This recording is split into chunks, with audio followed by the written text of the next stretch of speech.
Alright, ladies and gentlemen, Baron here. So today we're looking at the GEPARD, the Flakpanzer 1 GEPARD, the second and last of its name. Now, ladies and gentlemen, this thing looks pretty interesting. It's got twin 35mm autocannons, and it looks like it has a radar on the top. So let's go into a little bit about this thing and get ready for some attempted German.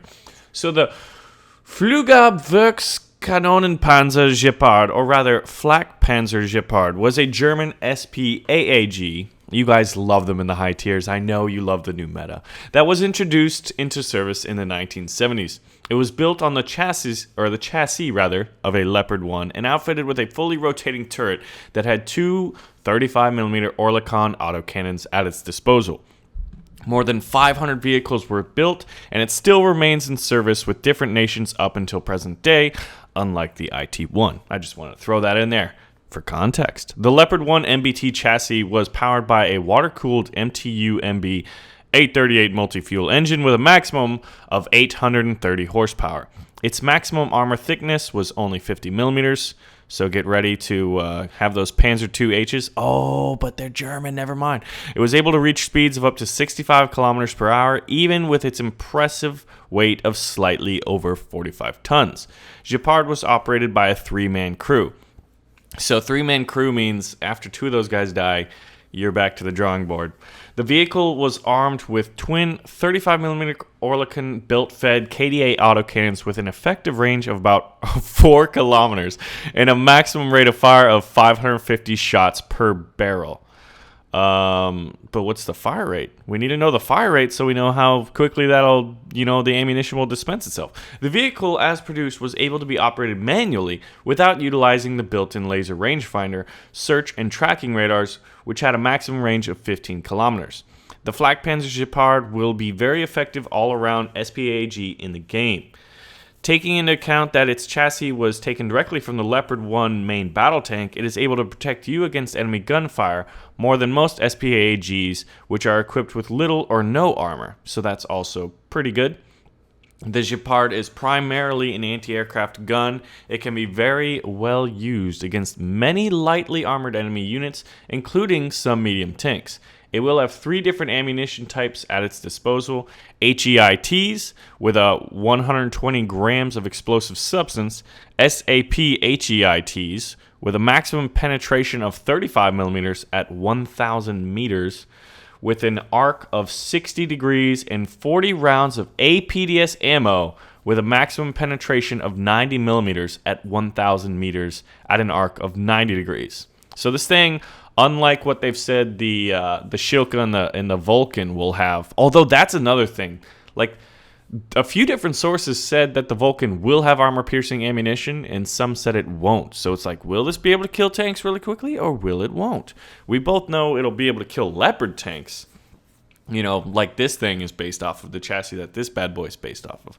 But this one, they've actually said in the dev blogs that they are going to have armor-piercing rounds. Start your round by providing cover for allied tanks against enemy bombing and rocket air raids. Once the sky is safe, use your great speed to get behind enemy positions and show your versatility by penetrating the rear and side hull of enemy medium tanks.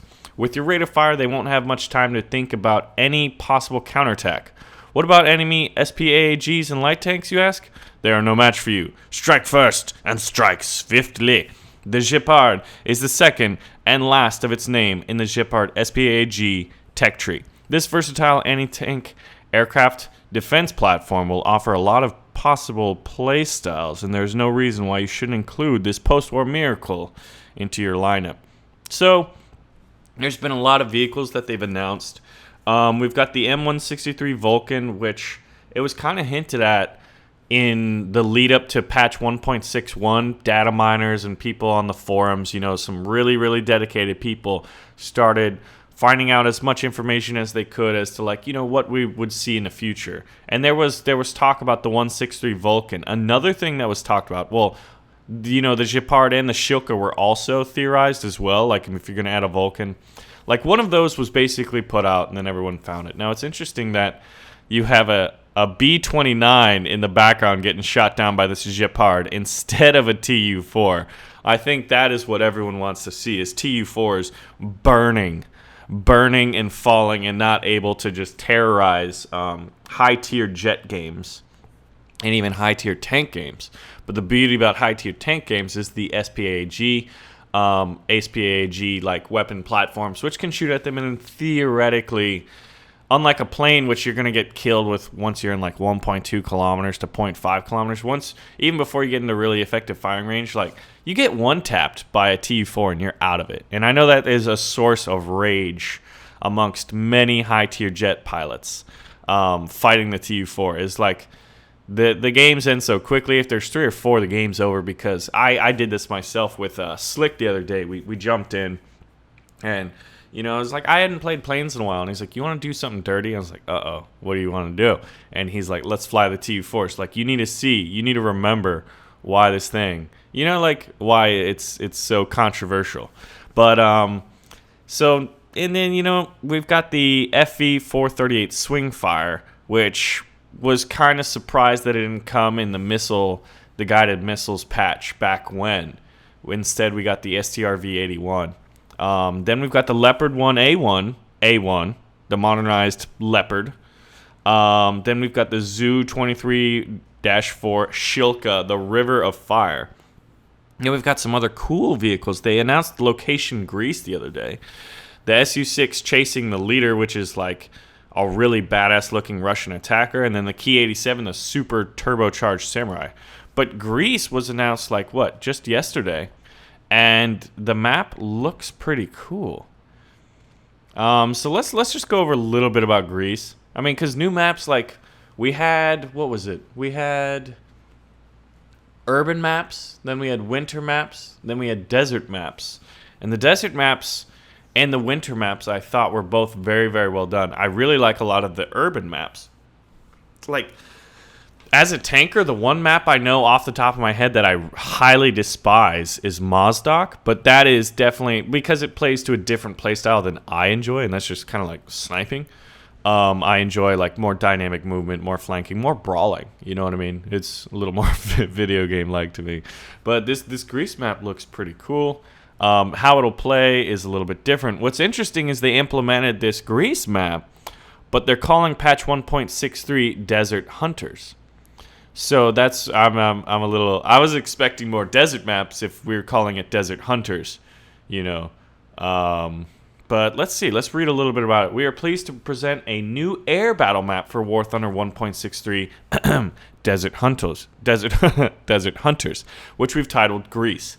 This location was designed based on Mediterranean landscapes. Really?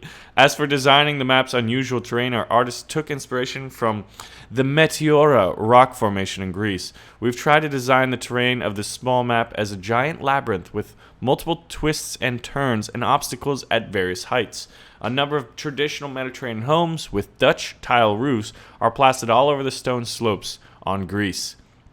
And bright sun rays shine through to add to the palette of gray cliffs and thick greenery. This guy might have a career in, like, descriptive writing, you know? Like, oh, I went to this beautiful villa in Greece to stay on vacation with my little Russian family. Greece was created primarily with the arcade air battles in mind. Okay, so basically we know that. It's going to be an arcade air battle map.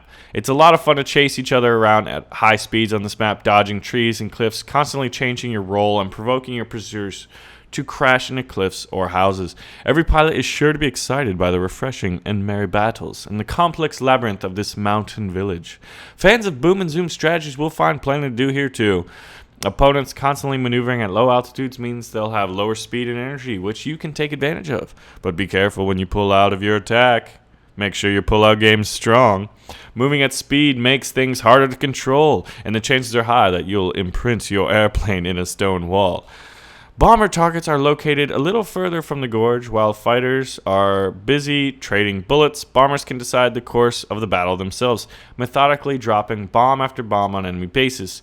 Fighter, keep an eye on your bombers, both yours and your enemies. So, ladies and gentlemen, We're still waiting for the Bomber 2.0 patch that I talked about, I don't know, maybe in like 1.57 or 1.59. Quite a while ago, it feels like now. But I'd say we've got a new map. It's not a desert map, and it's just an air arcade map, which is interesting. This is something I want to check out. I feel like my roots in War Thunder were air arcade battles. I feel like I might need to return to them on occasion just to kind of get a feel of the community, because it's like my experience is like 95% realistic battle tank games nowadays. That's the primary game mode that I play heavily. Then to a lesser extent, air battle plane games or air battle RB games and custom battles. That's really all I play. And those two only make up the last like 5% of the games that I probably play. But I used to really enjoy arcade air battles. It's like, I remember like as a young YouTuber, everyone's like, you know, there was that small vocal minority like, don't play arcade battles, it's for noobs. It's like, I don't give a fuck, man. Looking back, that shit was fun. Like, who gives a fuck?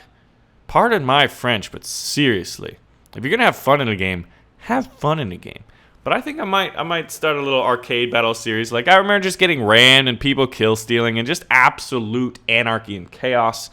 If I could find a way to make it fun and entertaining, I might do that. But anyway, ladies and gentlemen, so we've got the... Yep, we got it. We got the GEPARD here, and it's a beast. And hopefully it'll shoot down Tu-4's all day and all night. But that won't help the air RB battles. Ladies and gentlemen, my name is Baron. Thank you so much for watching, and I'll see you in the next one.